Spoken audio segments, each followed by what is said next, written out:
Genesis 41.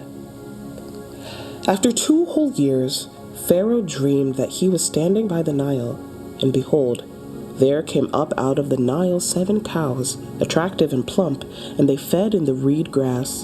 And behold, 7 other cows, ugly and thin, came up out of the Nile after them, and stood by the other cows on the bank of the Nile.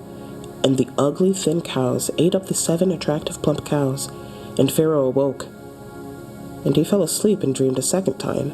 And behold, 7 ears of grain, plump and good, were growing on one stalk. And behold, after them sprouted 7 ears, thin and blighted by the east wind. And the thin ears swallowed up the 7 plump, full ears. And Pharaoh awoke, and behold, it was a dream. So in the morning his spirit was troubled. And he sent and he called for all the magicians of Egypt and all its wise men. Pharaoh told them his dreams, but there was none who could interpret them to Pharaoh. Then the chief cupbearer said to Pharaoh, I remember my offenses today.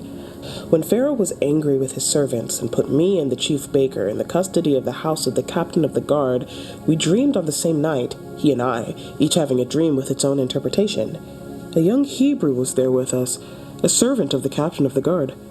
When we told him, he interpreted our dreams to us, giving an interpretation to each man according to his dream. And as he interpreted it to us, so it came about. I was restored to my office, and the baker was hanged. Then Pharaoh sent and called Joseph, and they quickly brought him out of the pit. And when he had shaved himself and changed his clothes, he came in before Pharaoh.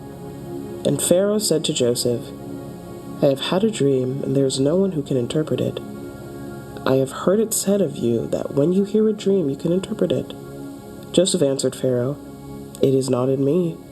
God will give Pharaoh a favorable answer. Then Pharaoh said to Joseph, Behold, in my dream I was standing on the banks of the Nile. 7 cows, plump and attractive, came up out of the Nile and fed in the reed grass. 7 other cows came up after them, poor and very ugly and thin, such as I have never seen in all the land of Egypt. And the thin, ugly cows ate up the first 7 plump cows. But when they had eaten them, no one would have known that they had eaten them, for they were still as ugly as at the beginning. Then I awoke. I also saw in my dream 7 ears growing on one stalk, full and good. 7 ears withered, thin, and blighted by the east wind, sprouted after them. And the thin ears swallowed up the 7 good ears. And I told it to the magicians, but there was no one who could explain it to me. Then Joseph said to Pharaoh, The dreams of Pharaoh are one. God has revealed to Pharaoh what he is about to do. The 7 good cows are 7 years, and the 7 good ears are 7 years. The dreams are one. The 7 lean and ugly cows that came up after them are 7 years, and the 7 empty ears blighted by the east winds are also 7 years of famine. It is as I told Pharaoh. God has shown Pharaoh what he is about to do. There will come 7 years of great plenty throughout all the land of Egypt. But after them there will arise 7 years of famine, and all the plenty will be forgotten in the land of Egypt. The famine will consume the land, and the plenty will be unknown in the land by reason of the famine that will follow, for it will be very severe. And the doubling of Pharaoh's dream meant that the thing is fixed by God, and God will shortly bring it about. Now therefore let Pharaoh select a discerning and wise man, and set him over the land of Egypt. Let Pharaoh proceed to appoint overseers over the land, and take 1/5 of the produce of the land of Egypt during the 7 plentiful years. And let them gather all the food of these good years that are coming, and store up grain under the authority of Pharaoh for food in the cities, and let them keep it. That food shall be a reserve for the land, against the 7 years of famine that are to occur in the land of Egypt, so that the land may not perish through famine. This proposal pleased Pharaoh and all his servants. And Pharaoh said to his servants, Can we find a man like this, in whom is the Spirit of God? Then Pharaoh said to Joseph, Since God has shown you all of this, there is none so discerning and wise as you are. You shall be over my house, and all my people shall order themselves as you command. Only as regards the throne will I be greater than you. And Pharaoh said to Joseph, See, I have set you over all the land of Egypt. Then Pharaoh took his signet ring from his hand, and put it on Joseph's hand, and clothed him in garments of fine linen, and put a gold chain about his neck. And he made him ride in his second chariot. And they called out before him, "Bow the knee." Thus he set him over all the land of Egypt. Moreover, Pharaoh said to Joseph, "I am Pharaoh, and without your consent no one shall lift up hand or foot in all the land of Egypt." And Pharaoh called Joseph's name Zaphenath-Paneah, and he gave him in marriage Asenath, the daughter of Potiphera, priest of On. So Joseph went out over the land of Egypt. Joseph was 30 years old when he entered the service of Pharaoh, king of Egypt. And Joseph went out from the presence of Pharaoh and went through all the land of Egypt. During the 7 plentiful years the earth produced abundantly, and he gathered up all the food of these 7 years which occurred in the land of Egypt, and put the food in the cities. He put in every city the food from the fields around it. And Joseph stored up grain in great abundance, like the sand of the sea, until he ceased to measure it, for it could not be measured. Before the year of the famine came, 2 sons were born to Joseph. Asenath, the daughter of Potiphera, priest of On, bore them to him. Joseph called the name of the firstborn Manasseh. "For," he said, "God has made me forget all my hardship and all my father's house." The name of the second he called Ephraim. "For God has made me fruitful in the land of my affliction." The 7 years of plenty that occurred in the land of Egypt came to an end, and the 7 years of famine began to come, as Joseph had said. There was famine in all lands, but in all the land of Egypt there was bread. When all the land of Egypt was famished, the people cried to Pharaoh for bread. Pharaoh said to all the Egyptians, "Go to Joseph. What he says to you, do." So when the famine had spread over all the land, Joseph opened all the storehouses and sold to the Egyptians, for the famine was severe in the land of Egypt. Moreover, all the earth came to Egypt, to Joseph to buy grain, because the famine was severe over all the earth. Genesis 42. When Jacob learned that there was grain for sale in Egypt, he said to his sons, "Why do you look to one another?" And he said, "Behold, I have heard there is grain for sale in Egypt. Go down and buy grain for us there, that we may live and not die." So 10 of Joseph's brothers went down to buy grain in Egypt. But Jacob did not send Benjamin, Joseph's brother, with his brothers, for he feared that harm might happen to him. Thus the sons of Israel came to buy among the others who came, for the famine was in the land of Canaan. Now Joseph was governor over the land. He was the one who sold to all the people of the land. And Joseph's brothers came and bowed themselves before him with their faces to the ground. Joseph saw his brothers and recognized them, but he treated them like strangers and spoke roughly to them. "Where do you come from?" he said. They said, "From the land of Canaan to buy food." And Joseph recognized his brothers, but they did not recognize him. And Joseph remembered the dreams that he had dreamed of them. And he said to them, "You are spies. You have come to see the nakedness of the land." They said to him, "No, my lord, your servants have come to buy food. We are all sons of one man. We are honest men. Your servants have never been spies." He said to them, "No, it is the nakedness of the land that you have come to see." And they said, "We, your servants, are 12 brothers, the sons of one man in the land of Canaan, and behold, the youngest is this day with our father, and one is no more." But Joseph said to them, "It is as I said to you, you are spies. By this you shall be tested. By the life of Pharaoh, you shall not go from this place unless your youngest brother comes here. Send one of you, and let him bring your brother while you remain confined, that your words may be tested, whether there is truth in you.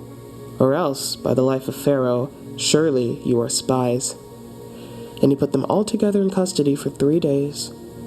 On the 3rd day Joseph said to them, "Do this and you will live, for I fear God. If you are honest men, let one of your brothers remain confined where you are in custody, and let the rest go and carry grain for the famine of your households, and bring your youngest brother to me, so your words will be verified and you shall not die." And they did so. Then they said to one another, "In truth, we are guilty concerning our brother, in that we saw the distress of his soul when he begged us and we did not listen. That is why this distress has come upon us." And Reuben answered them, "Did I not tell you not to sin against the boy? But you did not listen. So now there comes a reckoning for his blood." They did not know that Joseph understood them, for there was an interpreter between them. Then he turned away from them and wept. And he returned to them and spoke to them. And he took Simeon from them and bound him before their eyes. And Joseph gave orders to fill their bags with grain, and to replace every man's money in his sack, and to give them provisions for the journey. This was done for them. Then they loaded their donkeys with grain and departed.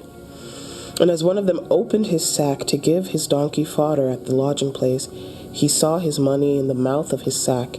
He said to his brothers, "My money has been put back. Here it is in the mouth of my sack." At this their hearts failed them, and they turned trembling to one another, saying, "What is this that God has done to us?"